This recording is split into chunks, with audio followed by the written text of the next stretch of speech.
its roots go way, way back in history. And they go back to the formation of a secret society, a secret organization that was created by Cecil Rhodes, a very powerful and very wealthy individual. And people have heard about him in history, and they know about the Rhodes Scholarship, and they think, well, isn't that nice? But they don't understand at all what that's all about. Cecil Rhodes, when he died, left his great fortune not to his family, not to his heirs, but for the creation of a secret society. And we know about this because there were some people very intimately involved with this organization who wrote about it. One of the best authors on this topic is Professor Carroll Quigley. He wrote several books, and Tragedy and Hope is the best known of his. He described in detail the secret organization created by Cecil Rhodes, and he explains in these books he knows about them because he was invited by the organization into its inner circle. He was never a member of it, but he was invited in as their historian, and he was allowed to see their secret records and papers and study them for several years. And he knew all the important players, and he understood what it was about, and so he wrote these books. And it's an amazing thing because he laid out in great detail what the purpose of the organization was and how they were the major players in all of the big international events since and including World War I. The bottom line is that you take the roots of that organization and you find out that they created in all of the British dependencies what they call roundtable groups. And then around those little roundtable groups, they created front groups. And the purpose of these front groups and roundtable groups was to penetrate into the governments of all of these different countries, to penetrate into the media centers, to penetrate into the educational systems. In other words, to penetrate into the social fabric, the power centers of society, and literally take them over from the inside without anybody being aware that they were controlling influence. In the early 60s, a Georgetown University professor collects information for a book favorable to the network of powerful men who founded the CFR. For 2 years, Professor Carroll Quigley is allowed to examine the confidential papers and secret records of this network. Quigley reveals that these men aim to create a world system of financial control in private hands, able to dominate the political system of each country and the economy of the world as a whole. In short, they seek total and quiet control of the entire world. And the CFR is their most visible conduit for carrying out that agenda.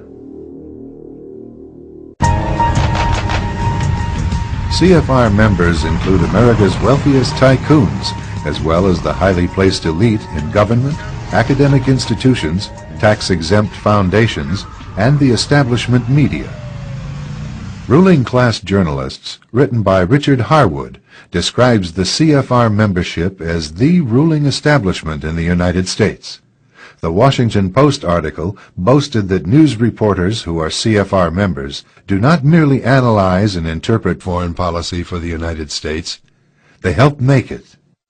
Who are these policymakers? Many of their faces are familiar. NBC's Tom Brokaw, CBS's Dan Rather, ABC's Barbara Walters, Jim Lehrer of PBS, William F. Buckley of National Review, media mogul Rupert Murdoch, owner of the giant multifaceted News Corporation. These media heavyweights, and many others like them, are members of the CFR. The Norman Cousins Global Governance Award, Walter Cronkite. Thank you very much, Richard, and I am delighted to be here in these new headquarters. I have been often to, I guess, the mothership in New York City, but it's good to have an outpost of the council right here down the street from the State Department. We get a lot of advice from the council, so this will mean I won't have as far to go to be told what we should be doing and how we should think about the future. When Bill Clinton delivered his acceptance speech at the 1992 Democratic National Convention, the only person he mentioned, other than his mother and grandfather, was his history professor at Georgetown University Foreign Service School. As a teenager, I heard John Kennedy's summons to citizenship. And then, as a student at Georgetown, I heard that call clarified by a professor named Carroll Quigley. Professor Quigley's 1,300-page book, entitled Tragedy and Hope, described the small elite, which he said actually runs the United States. Quigley labeled it the network and said it consists of men who are cosmopolitan and international, close to governments, equally devoted to secrecy and the secret use of financial influence in political life. Quigley wrote that this network always prefers big government, big federal spending, large foreign giveaways, and the stability of a planned society rather than the uncertainties of the free market. Professor Quigley taught his student from Hope, Arkansas, how to tap into the power centers of the network. When Bill Clinton became president, he surrounded himself with people who shared that vision. When Bill Clinton took office in 1993, he appointed his Rhodes Scholar roommate as his personal foreign policy advisor. Strobe Talbott had spent 22 years as a writer for Time magazine, where his writings revealed his eagerness to get rid of patriotism, American sovereignty, and independence. In the July 20th, 1992 Time, Talbott wrote an article entitled The Birth of the Global Nation. He enthusiastically predicted that in the next century, nationhood as we know it will be obsolete. All states will recognize a single global authority. In fact, wrote Talbott, national sovereignty wasn't such a great idea after all. Talbott bragged about how our national sovereignty and independence have already been diminished by the International Monetary Fund and the General Agreement on Tariffs and Trade, or GATT agreements. He boasted that the internal affairs of a nation are no longer off limits to world government.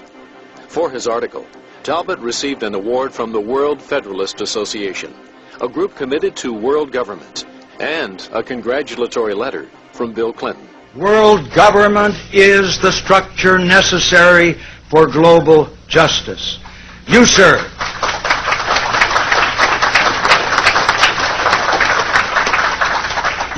have been a lifelong advocate of this principle, and it is appropriate, therefore, that we present you with this amethyst shield.